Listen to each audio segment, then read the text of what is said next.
네, 하나님 말씀 보겠습니다. 하나님 말씀은 에베소서 2장 1절에서 10절까지입니다. 주보에 보면 작은 글씨로 나와 있습니다. 이거 보시면 됩니다. 에베소서 2장 1절부터 10절까지 신약 성경 310면쯤에 있습니다. 자, 우리 다 같이 읽도록 하겠습니다. 시작. 그는 허물과 죄로 죽었던 너희를 살리셨도다. 그때 너희는 그 가운데서 행하여 이 세상 풍조를 따르고 공중의 권세 잡은 자를 따랐으니 곧 지금 불순종의 아들들 가운데서 역사하는 영이라. 전에는 우리도 다 그 가운데서 우리 육체의 욕심을 따라 지내며 육체의 마음이 원하는 것을 하여 다른 이들과 같이 본질상 진노의 자녀이었더니 긍휼이 풍성하신 하나님이 우리를 사랑하신 그 큰 사랑을 인하여 허물로 죽은 우리를 그리스도와 함께 살리셨고 너희는 은혜로 구원을 받은 것이라. 또 함께 일으키사 그리스도 예수 안에서 함께 하늘에 앉히시니 이는 그리스도 예수 안에서 우리에게 자비하심으로써 그 은혜의 지극히 풍성함을 오는 여러 세대에 나타내려 하심이라. 너희는 그 은혜에 의하여 믿음으로 말미암아 구원을 받았으니 이것은 너희에게서 난 것이 아니요 하나님의 선물이라. 행위에서 난 것이 아니니 이는 누구든지 자랑하지 못하게 함이라. 우리는 그가 만드신 바라 그리스도 예수 안에서 선한 일을 위하여 지으심을 받은 자니 이 일은 하나님이 전에 예비하사 우리로 그 가운데서 행하게 하려 하시니라. 아멘. 오늘은 소요리문 답체 20문 질문하고 답변하도록 하겠습니다. 주보에 나와 있습니다. 제가 질문하겠습니다. 하나님께서는 모든 인류가 죄와 비참한 처지에서 멸망하도록 그대로 내버려 두셨습니까? 하나님께서는 오직 그 선하신 뜻대로 영원 전부터 어떤 사람들을 영생에 이르도록 선택하셨고 은혜의 언약을 세우셨습니다. 그리하여 구속자 예수 그리스도를 통하여 그들을 죄와 비참한 처지에서 건져내어 구원의 자리에 이르게 하셨습니다. 아멘. 지난 시간에 17문을 했죠. 그런데 오늘은 20문인 이유가 뭔가 하면 18문, 19문이 17문하고 똑같은 문답이에요. 그러니까 17문이 18문, 19문을 대표하는 문답이었고 18문, 19문은 구체적으로 뭐였는가를 설명하는 거라서 오늘은 20문을 하도록 하겠습니다. 제가 SNS에서 그런 걸 봤습니다. 좋아요 2,500개가 달린 글이었는데 2,500개라고 하면 꽤 많은 사람들이 받고 동의를 얻었다는 글이죠. 그 글 제목이 그거였어요. 너무나 혐오스러워요. 법륜 스님에게 질문한 기독교 고등학생. 질문한 학생은 어릴 때 부모님을 여의었고 그래서 스스로 교회를 찾아간 사람이었습니다. 주일학교 때부터 목사님에게 이런 말을 들었다고 합니다. 교회 나오지 않으면 지옥 간다.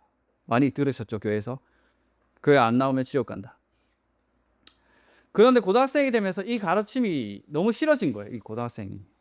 그래서 고등학생이 법륜 스님에게 질문을 합니다. 예수 천국 불신 지옥 그런 가르침이 너무 혐오스럽습니다. 기독교인으로서 다른 종교를 믿는 사람들도 제가 어떻게 사랑해야 할까요? 그러자 법륜 스님이 정말 핵심을 찌르는 질문을 해요. 고등학생한테. 기독교인의 정의가 뭡니까? 이렇게 질문을 하거든요. 그래서 학생은 이렇게 대답합니다. 예수님의 희생하심을 믿고 그 가르침을 따르려고 노력하는 사람입니다. 여러분도 생각하세요. 그 정의를, 기독교인의 정의를 똑같이 생각하느냐? 그러자 법륜 스님은 그 말이 맞다고 하면서, 고등학생 말이 맞다고 하면서 예수님께서 세상에 오셔서 진리를 가르치셨고 당시 전통적인 유대교의 가르침과 다른 말씀을 하셨기 때문에 갈등이 생겼다고 답변합니다. 그리고 제가 좀 놀랐던 게 뭔가 하면 법륜 스님이 성경을 다 인용을 해서 대답을 하세요. 선한 사마리아인의 비유 아시죠, 여러분? 레위인 지나가고 유대인 지나고 선한 사마리아인이 이제 상처가 있고 쓰러져 있는데 그 비유를 들면서 예수님 정말 정령 진짜 기독교인이라면 이런 착한 사마리아인처럼 행동해야 되지 않냐라고 설명을 해요. 착한 마음을 가지면 구원받은 사람의 증표다라는 식으로 설명하기 위해서죠. 그런데 이 본문이 과연 그런 뜻인가? 라는 걸 우리가 한번 생각해 볼 필요가 있다는 거죠. 착한 사마리아인은 예수님 이렇게 질문하셨어요. 그 사람한테. 누가 진짜 이웃이냐. 당시 유대인들은 자기들만 특권의식을 가지고 있었잖아요. 자기들만 구원받는다고. 이게 여러분이 생각을 해보세요. 구원이 당시에는 그 유대인만 있었다는. 유대인들은 그렇게 생각했다는. 그래서 예수님이 질문한 거예요. 누가 이웃이냐.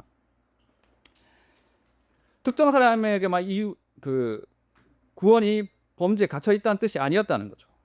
그리고 사람이 선한 마음을 가지고 선한 행동을 하면 구원받는다는 의미로 생각을 해버리면 성경의 모든 이야기가 이상하게 꼬여버립니다. 또 그리고 법률 스님이 고등학생한테 또 성경 본문을 보여주면서 이렇게 설명해요. 마태복음 25장에 보면 양과 염소가 나옵니다.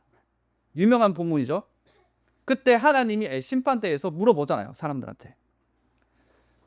내가 줄일 때 너희들은 줬냐? 가난할 때 어려운 사람 도와줬냐? 지극히 작은 자에게 도와줬냐? 이렇게 물어보잖아요. 근데 우리가 이 본문을 봤을 때 대다수의 사람들이 오해하는 게 있어요. 오해하는 게. 하나님이 심판대에서 그렇게 물어봐갖고 몰랐다고 얘기하는 사람은 거기에 못 들어가는 거예요. 근데 성경 마태복음 25장에 보면 여러분 양과 염소에 비유해서 천국에 들어가는 무리가 어떤 무리죠? 양이죠. 왜 대답 안 하십니까? 교회밥 몇 년을 먹었는데 자 양이 들어가잖아요. 양이. 염소가 못 들어가고. 근데 그 마태복음 25장에 보면 양들은 자기가 뭐 했는지 몰라요. 양들은 자기가 뭐 했는지 몰라. 그리고 염소들이 이렇게 얘기합니다. 나는 그렇게 먹이고 도와주고 다 했습니다. 자기가 뭐 했는지 알고 있어요. 염소들이. 근데 염소들은 못 들어간다는 거죠. 양들은 왜 몰랐을까요? 양들은 왜 몰랐을까요? 양들은 천국에 들어가는 합당한 자들은 하나님의 은혜를 아는 자들입니다. 하나님의 은혜가 더 크기 때문에 하나님의 은혜에 집중할수록 자기가 뭐 했는지 몰라요. 왜냐하면 예수님의 가치가 더 크니까. 일일이 계산하지 않는다는 거죠. 착한 일을 했다는 거를 막 쌓아놓고 나중에 심판대에 가서 내가 이런 일을 했다고 하는 것은 성경에 다 살펴보세요. 다른 비유에서도 나오잖아요. 그거 내가 주를 위해서 이런 일도 했고 이런 일도 했고 이런 일도 했고 설명하는 그런 본문도 나오잖아요. 그때 심판대에서 주님이 뭐라고 얘기하시죠? 난 네가 누군지 모른다. 이렇게 얘기하시죠. 자기가 뭐 했는지 계산한 사람들은 염소라는 거예요. 그런데 그 본문을 가지고 법률 스님이 뒤바꿔 버린 착한 일을 한 사람들이 거기 천국에 들어갈 수 있다고. 근데 착한 일을 기억하지 못하고 이 땅에 살면서 착한 일을 하지 않았던 사람들은 그 심판대에서 그 천국에 들어갈 수 없다. 그러면서 착한 마음을 가지고 착한 일을 해야지 땅에서 구원받을 수 있다라고 그 학생한테 설명을 하면서 모든 종교가 같은 진리를 가지고 있다고 설명을 합니다. 이거는 엄연히 인간의 입장으로서 하나님을 바라보게 된 거예요. 그래서 성경이 죄를 지은 사람들이 비참하다는 거예요. 사람은 죽었다 깨어나도 자기 스스로는 하나님을 찾을 수가 없어요. 죽었다 깨어나도. 왜냐면 하나님은 하나님이기 때문에. 하나님은 우리처럼 이렇게 이게 없으시죠. 몸이 없으시죠. 예수님 오셨지만 하나님은 우주보다 더 크기 때문에 절대로 사람이 찾을 수가 없어요. 그리고 사람이 뭔가 착한 일을 해서 그 대가로서 천국에 간다는 것은 있을 수가 없는 일입니다. 왜냐? 선악의 구분은 하나님이 갖고 계세요. 하나님이 갖고 계세요. 예수님이 말했었죠. 선한 분은 오직 하나님 한 분뿐이다. 그런데 사람은 죄악에 빠지게 되면 이것을 자기한테 땡겨와서 자기 중심적으로 살아요. 착한 일을 많이 해야지 구원받는 죠. 우리 사회에 보면 나이 드신 분들이 돈을 엄청나게 모아서 자기 안 쓰고 심지어 폐지까지 주워가면서 열심히 모아서 기부를 하죠. 다 그런 대다수 모든 사람들 그렇지는 않겠지만 간혹가다 그런 분이 계세요. 그 덕을 쌓아서 좋은 곳으로 가길 바라는 마음에서 자기가 이때까지 평생 모아온 재산을 기부하는 거예요. 다른 종교 다 그렇죠. 덕을 쌓아야지 천국에 가는 거. 근데 우리 기독교는 어떻게 천국에 가냐? 하나님 찾아오셔서 내가 있다고 알려주는 거예요. 예수님의 이름을 통해서. 예수님 이름을 통해서. 그게 은혜인 거예요. 그리고 네가 어떻게 살았는지 가르쳐 주는 거죠. 바울은 그렇게 철저하게 자기가 이때까지 어릴 때부터 배워온 그 율법에 통달한 사람으로서 철저하게 법을 지킨 사람이었어요. 착한 일을 많이 한 사람이었어요. 착한 일을 많이 했기 때문에 심판대가 할 말이 많은 사람이었어. 그런데 예수님 만나서 뒤집어진 후에는 뭐라고 얘기하죠? 은혜 받긴 얘기 안 해요. 간혹 가다가 자기 고생한 일을 쭉 써놓는데 그것보다 그 은혜가 더 크다고 얘기하잖아요. 바울만큼 고생하면 여기 앉아있을 사람 한 명도 없잖아요. 바울은 완전히 반대편에 있는 사람이었어요. 반대편에 있었는데 예수님 만나고 뒤집어지면서 은혜 받게 이야기한 이유가 뭔가 하면 예수님 만나고 나서 뭘 깨달았는가 하면 비참함을 깨달았어요. 자기가 얼마나 비참한 처지에 있었는지. 여러분 모태신앙, 특히 모태신앙이 주의 깊게 들어야 할 말씀이 뭔가 하면 모태신앙 잘 들으세요. 자기 죄에 대해서 똑바로 알아야 돼요. 내가 죄에 대해서 얼마나 비참하게 있었는지를 알아야지 예수님의 은혜를 알아요.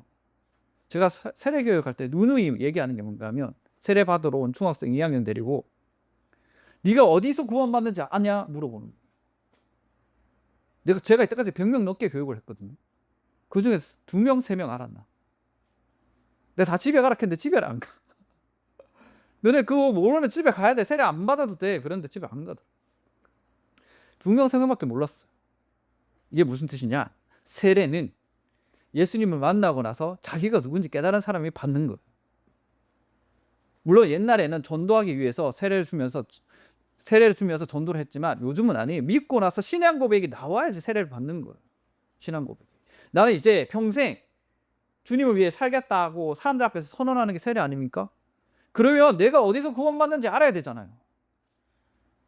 그래서 하나님이 여러분에게 이 땅의 삶을 주신 거예요. 목숨을 붙여놓은 거예요. 우리가 예수님을 믿고 하나님을 안다고 해서 그 죄에 대해서 다 알게 되는 것도 아니에요.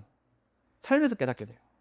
삶에서 이제 머릿속에서 계속 드는 생각이 뭐냐면 나 같은 게 어떻게 구원받았지? 이런 생각을 하게 될 거예요. 근데 그거 모르는 사람은 계속해서 착한 일을 쌓아가게 될 겁니다. 착한 일. 내가 이만큼 착한 일을 해서 나중에 나는 상을 받아야지. 이렇게 얘기하는 거예요. 그런데 우리의 제일 큰 상은 제일 처음에 하나님이 자기를 계시할 때 이미 받았어요. 누구냐? 예수님이에요. 예수. 제가 누누이 말씀드렸지만 하나님하고 우리의 차이를 아는 사람만이 그 은혜에 감격하게 되어 있어요. 예수님이 도대체 어떤 분인지 굳이 여기까지 내려와갖고 나 같은 거 만나줬을까? 나 같은 거 만나줬을까? 그 학생이 그 법륜스님이 물었을 때 그 학생이 뭐라고 대답했습니까? 예수님의 희생하심을 믿고 이렇게 얘기했죠. 근데 정확하게 그 학생이 그걸 알았을까요? 몰라요. 예수님이 어느 정도까지 그 신분이었는가를 인식하는가 하면 그 답변의 뉘앙스를 봤을 때는 그냥 성인군자 정도. 그냥 뛰어난 사람 중에 천재인 사람 이 정도까지예요. 그분이 희생하심을 믿고 그냥 그분의 가르침을 따르는 사람 이 정도까지는 불교랑 이슬람교랑 다 똑같잖아요. 여기서 최대로 간과한 사실이 뭐냐면 우리가 제일 많이 놓치고 있는 사실이 있는데 예수님이 하나님이라는 거예요. 하나님이 인간의 몸으로 와서 우리를 위해서 죽으셨다는 거. 그게 믿어져야지. 사람이 뒤집어지는 거예요. 사람이. 저는 처음에 예수님 만났을 때 예수님한테 뭐라고 얘기했는가 하면 안 된다 그랬어요. 난 못 간다. 절대로 못 간다고. 그게 은혜였어요. 지나고 보면. 내가 누누이 얘기하지만 저기 우방 아파트에서 이렇게 꿈에서 앉아 있는데 예수님 찾아오셨어요? 그래서 예수님이 이렇게 하는 순간에 저는 부정했어요. 못 간다. 왜냐면 그때 예수님이 저한테 은혜를 주셔가지고 내가 어떤 상태인지 알았어. 그 순간에 정말 많은 게 보였어요. 주변도 보였고 사람이 죄악에 빠져가지고 심하게 이제 겉으로 열매가 맺혀가지고 삶도 뒤틀리고 망가졌을 때 특징이 뭐냐? 극도로 자기밖에 모릅니다. 자기 혐오에 또 자기밖에 모르면서 자기 혐오에 빠져요. 자기가 싫은 거예요. 자기 스스로 자기가 싫어. 이 열등감이 심붙게 되면, 너무 비참하게 되면, 나 자신을 신뢰할 수 없어가지고 자기도 너무 싫은 나머지 주변 사람들한테 싸그리 상처를 주죠. 말로 상처 주면서 그것도 몰라요. 그것도 몰라. 근데 은혜를 받는 순간 깨닫게 됩니다. 그래서 은혜 받은 사람의 첫 번째 특징이 뭐냐? 사과를 해요. 사과를. 잘못했다고. 성경적인 용어로 뭐죠? 회개를 한단 말이에요. 회개. 그래서 예수 믿는 사람의 첫 번째 특징, 자기 존재를 깨닫고 하나님을 알기 때문에 하나님 앞에서 내가 무슨 짓을 했는지를 아는 거예요. 그게 일어나야 돼. 그게 일어나야지 진짜 그 다음부터는 자기가 뭐 했는지 내세울 수가 없어요. 내세울 수. 그렇게 살아가야 되는 거예요. 그래서 그 비참한 상태를 성경에서 뭐라고 얘기하냐? 우리 같이 읽어볼까요? 2장 1절 우리 같이 읽어보겠습니다. 시작. 그는 허물과 죄로 죽었던 너희를 살리셨도다. 아멘. 여기 허물과 죄로 죽었다 얘기하죠. 바울은 인간을 단순히 조금 부족한 사람, 가르침이 없어가지고 모르는 사람 이렇게 얘기하지 않아요. 죽었다 얘기합니다. 그냥 죽었다고. 이 죽음의 의미를 여러분이 잘 알아야 돼요. 우리가 세상 살아가면서 여러분 스스로가 내가 살아있다는 것을 확인하는 중요한 방법 가운데 하나가 뭐냐면 사람과의 관계입니다. 사람과의 관계. 누가 나를 필요로 하고 누가 나를 사랑해주고, 제가 20대 때는요 아무도 나를 필요하라고 하지 않았어요. 그게 제일 고통스러웠어요. 그리고 나 스스로도 깨달았어요. 저 사람들한테 나는 짐만 될 뿐이다. 나는 아무 필요도 없는 사람이다. 그게 뭐냐? 그게 사람들과의 관계 속에서 오는 죽음인 거예요. 죽음. 고립될 때 있죠. 특히 요즘 사회적 문제 있죠. 고독사. 사람이 숨을 쉬고 있어도 사람들과 관계 속에서 하나의 존재로 인정받지 못하면 죽은 거예요. 심지어 요즘 학생들은 학교에서 일부러 그렇게 몰아가기도 하죠. 한 사람 왕따시키면서. 존재를 말살하는 거예요. 그게 죽은 거예요. 그 사람. 숨 쉰다고 해서 살아있는 게 아니라 내가 여기 있다는 의미를 지워버리는 거죠. 요즘 청소년들도 많이 하잖아요. 그쵸? 많이 하죠. 한 명 지명해갖고. 그것을 생각해보면, 이 관계를 생각해보면 물론 똑같은 건 아니지만 영적인 죽음이 뭔지 이해할 수 있게 돼요. 그게 뭐냐면, 이걸 하나님한테 가져가게 되면 인간은 본래 하나님이 창조주로서 인간이 하나님한테 할 수 있게끔 피조물로서 지원받은 존재거든요. 그런데 죄를 지어서 하나님이 원래 지어놓은 목적대로 살질 않아. 그럼 하나님과 관계가 잘린 거잖아요. 그러면 하나님으로부터 인간이라는 이 의미를 부여받지 못하게 돼요. 이게 죽음인 거예요. 하나님이 다 지어놨는데 이 세상에서 모든 만물들이 하나님을 찬양하고 하나님이 지은 대로 그 시기에 맞춰 꽃을 피우고 그렇게 살아가고 있는데 인간만 죽었단 말이에요. 자기 멋대로 살아. 하나님 없이. 자기가 하나님 돼가지고 모든 것을 판단하고 하나님 말씀도 자기 뜻대로 막 바꿔버리고, 그게 죽음인 거예요. 내가 하나님 안에서 나라는 존재의 의미를 찾지 못하면 죽은 사람. 그냥 하나님 모르는 사람이라고 얘기하잖아요. 바울은 여기서 그냥 죽었다. 넌 죽은 거야. 여러분 생각해 보세요. 이건 예수 믿는 사람만 이해할 수 있습니다. 쉬운 비유로 이 기타가 있잖아요. 이 기타 6개 줄 중에 한 개 줄이 튜닝이 안 됐어. 내가 치잖아요. 줄 한 개만 이상한 소리가 나. 그럼 그 줄이 죽은 거예요. 그 줄이 죽은 거예요. 내 입장에서 봤을 때는. 그 줄이 살아있으려면 어떻게 돼야 되죠? 내 뜻에 맞게 조율이 돼야 되는 거예요. 구원이라는 게 그런 거예요. 구원이라는 게. 하나님 목적을 맞고 돌아오는 거. 그래서 소요리문답 첫 번째로 물어보는 게 그건 거예요. 인간이 무엇을 위해 지원받습니까? 인간을 무엇을 위해 지원받습니까? 뭡니까? 그렇죠. 정답입니다. 이거 교육이 잘 됐네. 하나님 영광을 위해서 지원받았다. 하나님 영광을 위해서. 하나님 영광이 어려운 말이 아닙니다. 하나님 계신 줄 알고 내가 하나님 말씀대로 지키려고 하는 움직임인 거예요. 내가 이제 내 마음대로 살지 않고 그게 하나님 영광을 돌리겠다는 의미인 거죠. 여기서 그래서 바울이 너희는 허물과 죄로 죽었던 존재야. 그러니 너희들이 살면서 뭔가 대가를 하나님한테 요구할 수 있어? 아니야. 그렇게 할 수 없어. 그 다음부터 또 같은 이유를 댑니다. 구체적으로 2절 3절 보세요. 자, 2절 3절. 그때 너희는 그 가운데서 행하여 이 세상 풍조를 따르고 우리 육체의 욕심을 따라 지내며 육체와 마음에 원하는 것을 하여.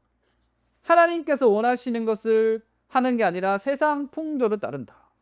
그리고 하나님 뜻보다 내 마음이 원하는 것을 그대로 따라가며 한다. 여러분, 예수 믿는 사람 특징이 뭔지 아세요? 내가 하고 싶은 것을 안 하는 거야. 싸우는 거야. 하고 싶은 대로 다 하죠? 그 예수 믿는 사람 아니에요. 하고 싶은 말 다 하죠? 예수 믿는 사람 아니에요. 내가 뭔가 하려고 하면 거기 예수 이렇게 서 있어. 그래서 눈치를 봐야 돼. 그리고 내가 죄한테 무너졌어. 집에 다시 돌아왔어. 눈치가 보여. 이게 예수님 믿는 사람 특징이에요. 근데 그 눈치가 나한테 고통으로 다가와서 점점 나중에는 결국엔 돌아서게 만들어요. 하나님이 눌러버려서. 근데 그게 없으면 세상 죄도 가볍게 여기고 하나님이 없으면 내 마음대로 살아가는 것을 문제시하지 않습니다. 여러분 마음이 원하는 대로 사는 게 문제시 안 되면 큰일 난 거예요. 큰일 난 거예요. 그리고 하나님을 내 식대로 판단하게 돼요. 예수 안 믿는 사람 특징. 하나님 나한테 어떻게 이럴 수가 있습니까? 라는 말을 자주 해요. 그런 사람들의 특징이 뭔가 하면 하나님을 하나님으로 알고 있는 게 아니라 그 하나님을 내 경험으로 머릿속에 가져가지고 하나님이라면 이렇게 해야 돼. 하나님은 나한테 이렇게 해서는 안 돼. 라고 다 정해놔요. 성경에 관심 없으듯이. 교회 안에 80% 이상이 다 그렇습니다. 교인들이. 하나님을 이렇게 해야지. 그러면 하나님 정말 그렇게 하셨습니까? 라고 성경적인 걸 찾아주세요 하면 답변한 사람이 없죠. 그게 잘못됐다는 거예요. 그래서 그런 비참한 인간을 하나님께서 구원하셨는데 어떤 식으로 구원하셨냐? 4절 말씀 우리 같이 읽어보겠습니다. 중요한 말씀입니다. 4절 말씀 같이 읽겠습니다. 시작. 긍휼이 풍성하신 하나님이 우리를 사랑하신 그 큰 사랑을 인하여. 여기 한글에는 없는데 그 헬라어에는 그게 있어요. 호대 앞에 호대 이게 뭔가 하면 그러나 이게 있어요. 그러나 너희들이 죄로 다 죽었어야 했다. 이렇게 세상 풍조를 따르고 다 죽었어야 했다. 그런데 4절에 보면 그러나 하나로 시작해요. 그러나 긍휼이 풍성한 하나님이 너희를 그냥 내버려 두지 않았다. 구원해 주셨다는 거죠. 인간에게 답이 있어서 하나님이 찾아온 게 아니에요. 여러분이 뭔가 예뻐서 찾아온 게 아니에요. 제가 뭔가 잘나서 찾아온 게 아니라 하나님 존재 자체에 긍휼이 있으셔서 찾아오신 거예요. 긍휼이. 그런 분이신 거예요. 원래 그런 분, 긍휼이 풍성하신 분. 하나님께서 우리에게 긍휼을 베푸신 거는 하나님께서 긍휼을 가지고 계셨기 때문에 그렇습니다. 우리가 긍휼을 받을 만한 사람이 아니라는 거예요. 아니라는 거. 하나님 그리고 긍휼에는 목적이 있어요. 7절 말씀 제가 읽어드리도록 하겠습니다. 이는 그리스도 예수 안에서 우리에게 자비하심으로써 그 은혜의 지극히 풍성함을 오늘 여러 세대에 나타내려 하심이라. 끝문장 중에 나타내려 하심이라. 이게 무슨 뜻인가 하면 하나님이 자기가 하나님이라는 걸 나타내려고 한다는 거예요. 여러분들에게. 그래서 여러분한테 은혜를 주신 거예요. 하나님 되심을 보여주기 위해서. 내가 이렇게 존재하고 있다는 걸 보여주기 위해서. 그래서 여러분이 만약에 구원받았다면 내가 어떻게 구원받았는가도 중요하지만 더 깊이 생각해야 되는 게 뭐냐면 이 구원을 통해서 하나님이 어떤 분으로 나타나셨는가. 내 삶에서 하나님이 어떤 분으로 나타나셨는가. 그래서 소요리 문답 20문에서 그렇게 물어보는 거예요. 하나님께서는 모든 인류가 죄와 비참한 상태에서 멸망하도록 내버려 두셨습니까? 대답이 뭡니까? 아닙니다. 하나님께서는 자신의 선하신 뜻대로 영원 전부터 어떤 사람을 영생을 얻도록 선택하셨습니다. 그리고 은혜의 언약을 세우셨습니다. 그리고 그 구원을 예수 그리스도라는 구속자를 통해 이루셨습니다. 예수님을 통해 이루셨다. 여러분 이게 은혜인 거예요. 은혜. 은혜는 내가 인식하고 내가 할 수 있는 범위를 넘었습니다. 그래서 예수님과 하나님을 묵상할수록 여러분이 은혜가 뭔지 알게 돼요. 예수님하고 하나님 모르는 사람들의 특징이 은혜를 단순히 사람들 간에 도움을 준 수준으로 격화시켜봐. 그건 그건 사람 수준이지 하나님 수준이 아닌 거. 그런 사람들의 특징이 뭐냐? 내가 열심히 교회를 섬기고 열심히 일해서 하나님께 보답하겠음, 이런 얘기를 하는 거예요. 솔직히 그거 안 됩니다. 말이 안 되는 거예요. 내가 뭘 해서도 갚을 수가 없어요. 갚을 수가. 그래서 시편 이야기하잖아요. 시편 기자가 하나님이 큰 사랑, 바다를 먹물 삼아도 안 된다고, 하늘을 두루마리 삼아도 안 된다고. 그 사람이 깨달은 게 뭐예요? 예수님은 하나님이시다. 하나님은 인간하고 우주보다 더 큰 차이가 있다. 그래서 인간이 뭘 하더라도 갚을 수가 없다. 그래서 은혜라고 얘기하는 거예요. 그런데 우리 안에서 그런 선한 일이나 착한 일이 나타나야 하는 이유가 뭐냐면 그 은혜를 알아먹기 때문에 그렇게 살려고 하는 열매가 열리는 거예요. 열매가 열리는 거. 다행히 여기서 여자분들은 모르겠어요. 남자분들은 다 악하게 살아온 와중에 예수님께 구원받았기 때문에 제 말을 이해가 쉽게 될 줄 믿습니다. 우리가 어릴 때부터 착하게 살지 않았잖아요. 그렇죠? 악인이 다 구원받았잖아요. 악인이. 정죄 받습니다. 그래서 하나님의 은혜가 뭔지를 알아요. 왜냐하면 나 같은 사람, 나 같은 수준에서 절대로 인식할 수 없는 하나님이었어요. 절대로 인식할 수. 그래서 제가 늘상 설교 때 자주 하는 말, 교회에 돌아와서, 제가 밖에서 복음을 받았거든요. 교회에 돌아와서 그 사람들에게 계속해서 떠들었던 게 뭐냐면 하나님 살아계신다고. 저는 하나님 만난 게 정말 소름 끼쳤고 충격이었고 정말 제 삶이 뒤집어질 만큼 대단한 큰일이었어요. 그전에는 교회를 계속 다녔지만 하나님을 그냥 여기 나오는 학생처럼 성인군자 정도 생각한 거죠. 그래서 내 삶에 아무것도 영향을 미칠 수가 없었어요. 그러나 하나님이 저를 찾아오셨고 직접 만나주신 그 은혜에 제 삶이 완전히 뒤바뀌게 됐죠. 그리고 마지막으로 이렇게 얘기합니다. 우리는 이제 8절 9절 너희는 그 은혜에 의하여 믿음으로 말미암아 구원을 받았으니 하나님의 선물이라 행위에서 난 것이 아니니 이는 누구든지 자랑하지 못하게 함이라. 이게 복음입니다. 복음. 내가 잘나서 구원받은 게 아니야. 내가 하나님 은혜로 구원받았다. 그 다음 마지막 절 우리는 그가 만드신 바라 그리스도 예수 안에서 선한 일을 위해 지으신 바다. 아까 얘기했죠. 예수를 믿는 은혜가 있는 사람이라면 선한 일을 하게 되어 있다. 그래서 오늘 법륜스님과 학생의 이야기를 들으면서 단순히 저 사람 말이 틀렸다라고만 생각해서는 안 됩니다. 오히려 우리 자신을 돌아봐야 합니다. 나는 예수님을 누구라 믿고 있었는가? 나는 예수님을 누구라 믿고 있었는가? 또 하나, 나는 하나님을 하나님으로 바라보고 믿고 있었는가? 그 질문을 해봐야 돼요. 내가 원하는 하나님만 믿고 있지 않았습니까? 내가 이해할 수 있는 하나님만 받아들이고 있지는 않았나? 신앙은 하나님을 내 생각에 맞추는 게 아니에요.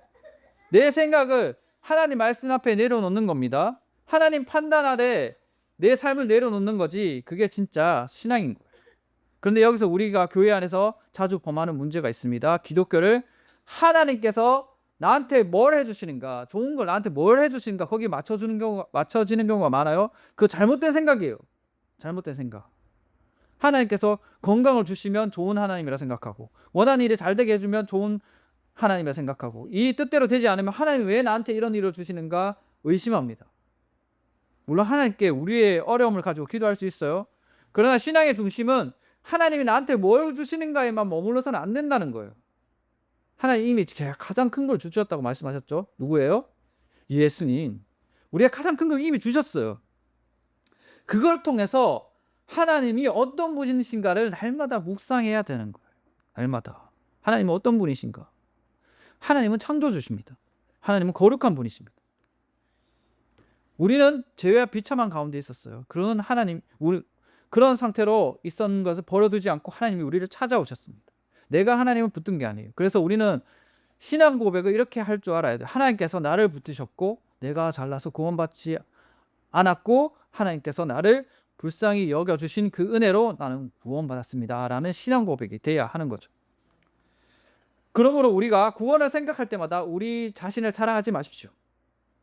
내가 이것을 했습니다. 내가 저것을 했습니다 가 아니라 하나님께서 나를 위해 이것을 하셨습니다라는 고백이 있어야 하는 겁니다. 그리고 이제 구원받은 사람답게 살아가십시오. 선한 일을 하고 이웃을 사랑하고 어려운 사람들을 돌아보십시오. 그러나 이렇게 해야 하나님께서 나를 사랑하겠지라는 마음으로 하지 마십시오. 하나님께서 이미 예수 그리스도 안에서 나를 사랑해 주셨다는 그 은혜를 알고 하십시오. 그 은혜에 대한 감사가 되어야 합니다. 그러나 긍휼이 풍성한 하나님이 우리를 내버려 두시지 않으셨다. 긍휼이 풍성하신 하나님께서 우리를 죄와 비참한 가운데서 건져주시고 그리스도 안에서 새 생명을 주셨습니다. 그러므로 이제 우리의 모든 삶을 통해 그 하나님의 은혜와 긍휼이 나타나기를 우리를 구원하신 예수 그리스도의 이름으로 축원드립니다. 우리